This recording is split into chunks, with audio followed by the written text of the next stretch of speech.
Hello everyone, আসসালামু আলাইকুম। কেমন আছেন সবাই? আই হোপ সবাই ভালো আছেন, সুস্থ আছেন। আলহামদুলিল্লাহ, আমরাও সবাই ভালো আছি। You are simple lifestyle YouTube channel থেকে আমি উম্মে রুমান গ্রামের বাড়ি থেকে নতুন একটি ব্লগ ভিডিওতে আপনাদের সবাইকে ওয়েলকাম করছি। আজকের ভিডিওতে আপনাদের সঙ্গে শেয়ার করব কচি এঁচড় কেটে চিংড়ি মাছ দিয়ে রান্না। সম্পূর্ণ রেসিপি ডিটেলসে শেয়ার করব। তাছাড়া শেয়ার করব খালা শাশুড়ির জন্য কি রান্না করব। খালা শাশুড়ি অনেক দিন পরে আমাদের বাড়িতে আসছে। বিভিন্ন কাজকর্ম রান্না বান্না থাকবে এই ব্লকে। তাছাড়া থাকবে নিজেদের গাছের জমিতে কিভাবে ধান ওঠাতে যায়।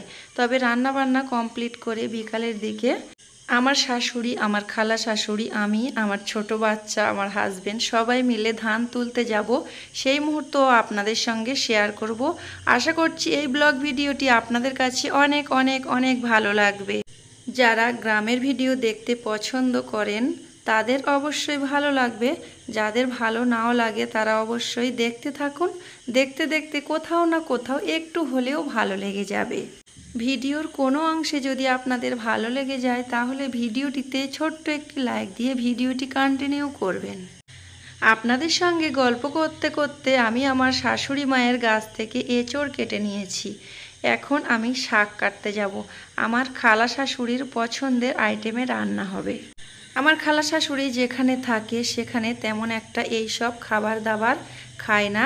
এইসব খাবার খুব পছন্দ করে, তার জন্য রান্না করছি। আমরাও পছন্দ করি গ্রামের খাবার, গ্রামের শাক সবজি, গ্রামের গাছ থেকে টাটকা টাটকা সবজি পেড়ে রান্না করে সেই খাবার খেতে কিন্তু অনেকটাই ভালো লাগে। নিজে হাতে প্রথমবার গাছ থেকে এঁচড় কাটলাম। এখন আমি কুমড়া শাক কাটবো। সব কিছুই আমি মাটির চুলাতে রান্না করব। গ্রামে বেশিরভাগ রান্না সবাই মাটির চুলাতে করে। 2025 সালেও গ্রামে গ্যাস থাকবে না এটা তো হতে পারে না। কম বেশি সবার ঘরে গ্যাস ওভেন আছে, কিন্তু বেশিরভাগ সবাই মাটির চুলাতে রান্না করে। আমি তো আগে মাটির চুলায় রান্না করতে পারতাম না। অন্ধ্রপ্রদেশ থেকে এসে সব সময় আমি গ্যাস ওভেনে রান্না করতাম। তো আমার প্রিয় প্রিয় আপুরা খুব সুন্দর করে মাটির চুলায় রান্না করে, আমারও দেখে খুব ভালো লাগে। তারপর থেকে যখন শ্বশুরবাড়ি আসি তখন কিন্তু আমিও মাটির চুলাতে রান্না করি। গ্রামে আসলে আমার ওয়েদার চেঞ্জ হয়ে যায়, গলার ভয়েস অন্যরকম হয়ে যায়। কি করব কিছুই বুঝতে পারছি না। ভিডিওতে ভয়েস ওভার করব করে করা হয় না। অলরেডি আমার বড় ছেলেটা নানির বাড়ি চলে গিয়েছে। যেদিন এসেছিলাম তার পরের দিনেই চলে গিয়েছে। এখনও পর্যন্ত আমরা বাবার বাড়িতে যেতে পারিনি। শ্বশুর বাড়ির সংসারের অনেক কাজকর্ম আছে। আমরা এসেছি 4-5 দিন হয়ে গেছে, কিন্তু এখনও পর্যন্ত বাবার বাড়িতে যাইনি। তবে ইচ্ছা ছিল আজকে বাবার বাড়িতে যাওয়ার। তারপর শাশুড়ি মা বলল যে তোমার খালা শাশুড়ি আসবে, তাদের জন্য রান্নাবান্না সব কিছু করতে হবে। তো ভেবেছিলাম হয়তো বিকালের দিকে যাব, কিন্তু বিকালের দিকে ধান তোলা হবে। তো বিভিন্ন কাজকর্ম দায়িত্ব চলে এসেছে। শ্বশুরবাড়ির একমাত্র বউ, একমাত্র ছেলে, আর কে করবে বলুন আপনারা। তো সব কিছু মিলিয়ে আর আজকে যাওয়া হবে না। যখন যাব আপনাদের সঙ্গে শেয়ার করব। আমাদের এখানে টিউবওয়েল থেকে পানি তোলা হয় আমাদের। তাছাড়া টাইম কলও আছে, ওই যে পানি পড়ছে, পানি ভরে নিতে হয়। গোসল করা হয়ে গিয়েছে অলরেডি, জামা কাপড় ধোয়া হয়নি। তো এখন জামা কাপড়গুলো সুন্দর করে ধুয়ে নিচ্ছিলাম। প্রথমে আমি শাকসবজিগুলো কেটে নিয়েছি, তারপরে জামা কাপড় কেচে ধুয়ে আমি শুকাতে দিয়েছি। প্রচণ্ড রোদ আর প্রচণ্ড গরম, মাঝে মাঝে বৃষ্টি হচ্ছে। যাই হোক, আমার শাশুড়ি মা অনেকগুলো করলা এনে দিয়েছে। করলাগুলো কেনা হয়নি, পাশের বাড়িতে কারা চাষ করেছে জমিতে তারাই দিয়েছে। তাদের বাড়ি থেকে আমার শাশুড়ি মা এনেছে। আর আমি তো কুমড়ো শাক কেটে নিয়েছিলাম। এদিকে আমি এঁচড়টাও কেটে নিয়েছিলাম। প্রথমে ভেবেছিলাম এঁচড়টা আমি নিজে হাতে কাটবো। তো আমার শাশুড়ি মা এসে দেখছে আমি একটা এঁচড় কেটে নিয়েছি, আর এঁচড়টা আমার কাটতে দেয়নি। বলছে তোমার হাতে আটা লেগে যাবে, তুমি অন্যান্য কাজগুলো করে নাও, আমি এঁচড় কেটে দিচ্ছি। তো এদিকে আমি মাটির চুলাটা সুন্দর করে নেতা দিয়েছিলাম। আজকে আর ভিডিও ক্যাপচার করিনি। আমার শাশুড়ি মা পুকুর থেকে পানি এনে দিয়েছে ভাত রান্না করার জন্য। আমি এখানে টাইম কল থেকে 1 জগ পানি এনেছি, মানে টুকিটাকি হাত ধুইব। তার জন্য একটা বড় সাইজের বটি নিয়ে আমি বসে গিয়েছি শাক সবজি কাটার জন্য। এখানে আমি কুমড়া শাক কেটে নিয়েছি, সাথে আলুও কেটে নিয়েছি। তাছাড়া আপনাদের ভাইয়া বাজারে গিয়েছিল, বাজার থেকে চিংড়ি মাছ আনতে বলেছিলাম এঁচড় দিয়ে রান্না করার জন্য। এখানে দেখতে পাচ্ছেন ফ্রেশ ফ্রেশ চিংড়ি মাছ এনেছে, দেখতে খুবই ভালো লাগছিল। অফ ক্যামেরাতে সুন্দর করে চিংড়ি মাছগুলো কেটে নিয়েছি। এখন আমি আমার পছন্দ মতো রান্না করব। আজকে এঁচড় আর চিংড়ি মাছ দিয়ে যে রেসিপিটা আপনাদের সঙ্গে শেয়ার করব, আশা করছি ওই রেসিপিটি আপনাদের কাছে অনেক ভালো লাগবে। প্রথমে আমি পেঁয়াজ কুচি আর লঙ্কা কুচি দিয়ে দিয়েছি চিংড়ি মাছের মধ্যে। তারপরে আমি দিয়ে দিয়েছি লবণ। এখন আমি দিয়ে দিচ্ছি একটু লঙ্কা গুঁড়ো, সাথে আমি দেব একটু হলুদ গুঁড়ো। সব কিছু উপকরণ দিচ্ছিলাম, তখন মাছি এসেছে, তাই মাছিগুলো একটু তাড়িয়ে দিয়েছি। আর এখন আমি হাতে মেখে সুন্দর মতো একটু পানি দিয়ে বসিয়ে দেব মাটির চুলাতে। এদিকে কিন্তু প্রথমে আমি ভাত বসিয়ে দিয়েছি, ভাতটা ফুটে উঠেছে, তারপরে আমি চিংড়ি মাছ দেব। আমার শাশুড়ি মা কোথায় যেন গিয়েছিল, তো সেখান থেকে এসে আর এঁচড়টা কেটে দিচ্ছে। একটা এঁচড় গাছের নিচে পড়েছিল, ওই এঁচড়টা শুকিয়ে গেছে কিনা আমার শাশুড়ি মা চেক করছিল। আমার হাজব্যান্ড ওখানে দাঁড়িয়েছিল। তো আপনাদের ভাইয়া বলছিল যে শুকনা এঁচড়টা নিও না মা, তুমি এই কচি এঁচড়টা নাও, চিংড়ি মাছ দিয়ে রান্না করলে কিন্তু ভীষণ ভালো লাগবে। আমার শাশুড়ি মা কীভাবে এঁচড়টা কাটাকুটি করছিল সেটা একটু আপনাদের সঙ্গে শেয়ার করার জন্য ভিডিও ক্যাপচার করে নিয়েছি। আর আমি তার হাতে একটু তেল লাগিয়ে দিয়েছি। প্রথমে এঁচড় কাটার সময় একটা জিনিস খেয়াল রাখতে হবে, হাতের মধ্যে সুন্দর মতো তেল লাগিয়ে নিতে হবে, তাহলে কিন্তু হাতটা সুন্দর থাকবে, না হলে হাতের অবস্থা খুবই খারাপ। তো আমি কোনো সময় কাটিনি, আগের বছর আমি অন্ধ্রপ্রদেশে ছিলাম, তখন আমার শাশুড়ি মা পাঠিয়ে দিয়েছিল, আপনাদের সঙ্গে শেয়ার করেছিলাম আমার পুরানো চ্যানেলে, তো অনেকেই পছন্দ করেছেন। যাই হোক, আমি এখানে শাকটা বসিয়ে দিয়েছি, শাক দিয়ে ডাল রান্না করছি আর একটু নেড়ে চেড়ে দিচ্ছিলাম। আর এদিকে আমি শিলপাটায় আদা রসুনগুলো পেস্ট করে নেব। অন্ধ্রপ্রদেশের খাম্মাম শহরে কিন্তু মিক্সচার গ্রাইন্ডারে আমি কিন্তু আদা রসুন পেস্ট করি, আর এখানেও মিক্সার আছে, তো এখানে পাড়াপাড়ি করতে হবে। হাতের কাছে শিলপাটা থাকে, আছে শাশুড়ি মায়ের, তার জন্য কিন্তু শিলপাটায় বেটে নিচ্ছি। অন্ধ্রপ্রদেশ থেকে আমরা কিন্তু খুব ভালো মানের একটা মিক্সার গ্রাইন্ডার কিনে আনা হয়েছিল, তো আপনাদের ভাইয়া এনেছিল আমার বিয়ের আগে। ওই মিক্সার গ্রাইন্ডার যখন অনেকগুলো আদা রসুন পেস্ট করা হয় তখন কিন্তু বের করা হয়। আমি জানি না আমার গলার ভয়েসটা কেমন লাগছে আপনাদের কাছে, তবে আমার কাছে অনেক খারাপ লাগছে। আবহাওয়ার কারণে কিন্তু এমনটা হয়ে গিয়েছে, তো কিছুই করার নেই। এদিকে আপনাদের ভাইয়া মহিষের মাংস এনেছে, আমি হাতে মাখিয়ে আর বসিয়ে দেব গ্যাস ওভেনে। অন্যগুলো আমি মাটির চুলাতে কমপ্লিট করে নেব। আমাদের এখানে কিন্তু মহিষের মাংস পাওয়া যায়, আর মহিষের মাংসের টেস্ট খুবই সুন্দর, গরুর মাংসের থেকেও সুন্দর। তো মহিষের মাংস আনা হয়েছে কষা করার জন্য। আর এদিকে কিন্তু এঁচড় চিংড়ি রান্না করার জন্য এঁচড়টা প্রথমে আমি সিদ্ধ করতে দিয়েছি, সাথে একটা আলুও দেয়া হয়েছে। এঁচড় চিংড়ি রান্না করার জন্য চুলাতে একটা হাঁড়ি বসিয়ে দিয়েছি, সর্ষের তেল দিয়েছি, পেঁয়াজ কুচি এবং লঙ্কা কুচি দিয়েছি। চিংড়ির মাথা খুব সুন্দর করে আমার শাশুড়ি মা বেটে দিয়েছে, আর সেটা এখন দিয়ে দিলাম। তারপরে 1 চামচ লঙ্কা গুঁড়ো, 1 চামচ হলুদ গুঁড়ো, কিছুটা মতো আদা রসুন পেস্ট দিয়েছি।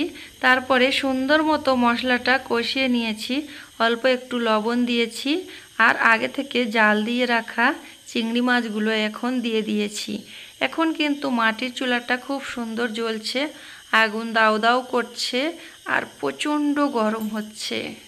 চিংড়ি মাছ দিয়ে মশলাটা সুন্দর মতো কষিয়ে নিয়েছি, তারপরে আমি সিদ্ধ করে রাখা এঁচড় আর আলু দিয়ে দিয়েছি, দিয়েও আবারও সুন্দর মতো কষিয়ে নিচ্ছি।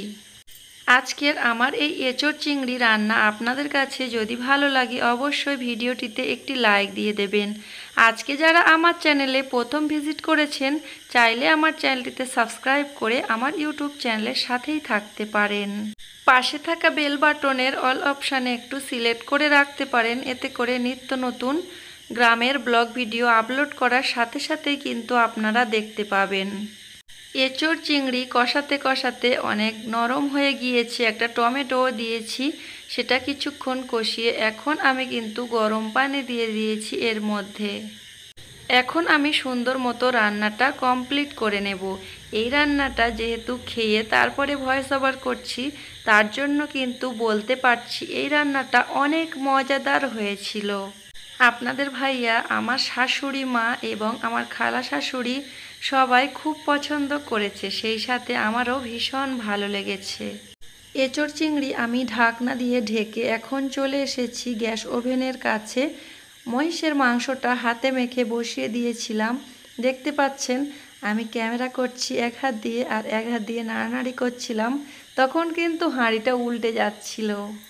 মাটির চুলাতে সব রান্না বান্না কমপ্লিট হয়ে গেলে আবার মহিষের মাংসটা কিন্তু মাটির চুলাতে নিয়ে যাব।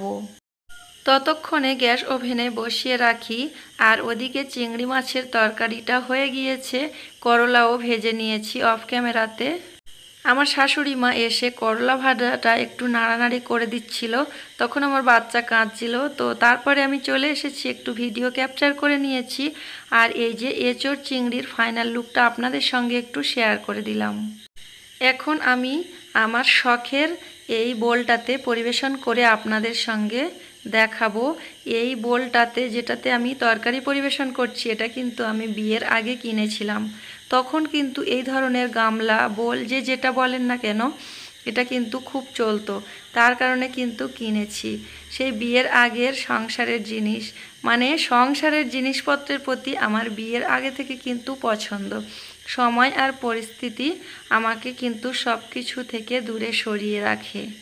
কুমড়া শাক ডাল রান্না করেছি, করলা ভাজা করেছি, এঁচোড় চিংড়ি রান্না করেছি, ওগুলো পরিবেশন করে নিয়েছি। আর মাটির চুলাতে এখন কিন্তু মহিষের মাংসটা আছে, এটা গরম গরম যখন খাওয়া হবে তখন উঠিয়ে নিয়ে যাওয়া হবে।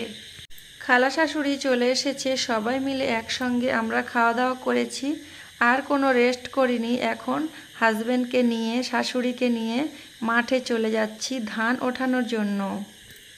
এই ধানের জমিটা আমরা কিন্তু টাকা দিয়ে কিনেছি, আমাদের শ্বশুরের কোনো সম্পত্তি নয়।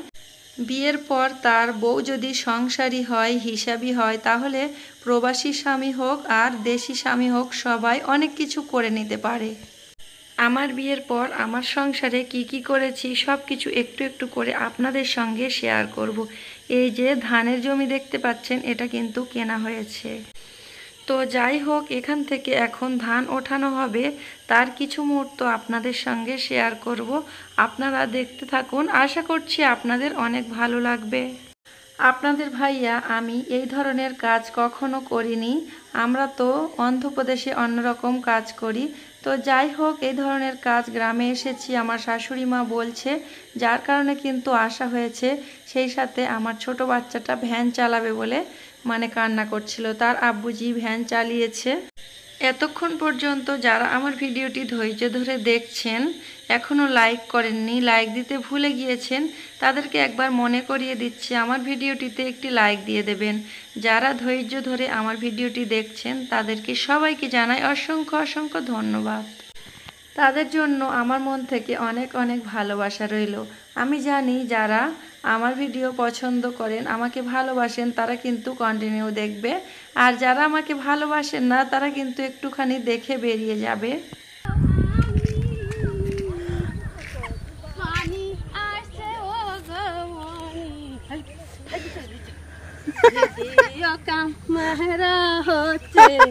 ও সোনার মোহনী খাবে তুমি, বলো না গো আমি।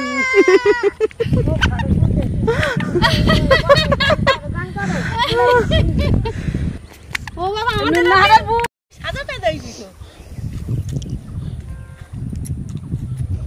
ওই সেই আগুন পান, এই আগুনই পান, আগুন পান। আমি তোমার নগদটা দেবো। ওমা কি হলো নি, সে কি গরুটা কি করেছ দেখ। হ্যাঁ হ্যাঁ রে, সব গরুটা কি করেছ।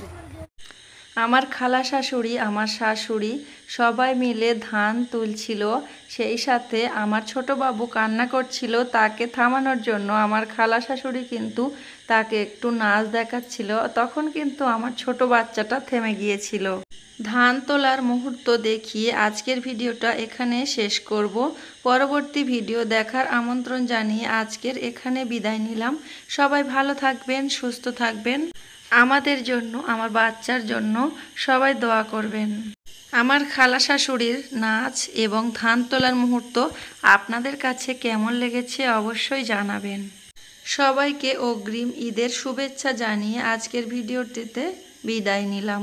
আল্লাহ হাফেজ। আসসালামু আলাইকুম।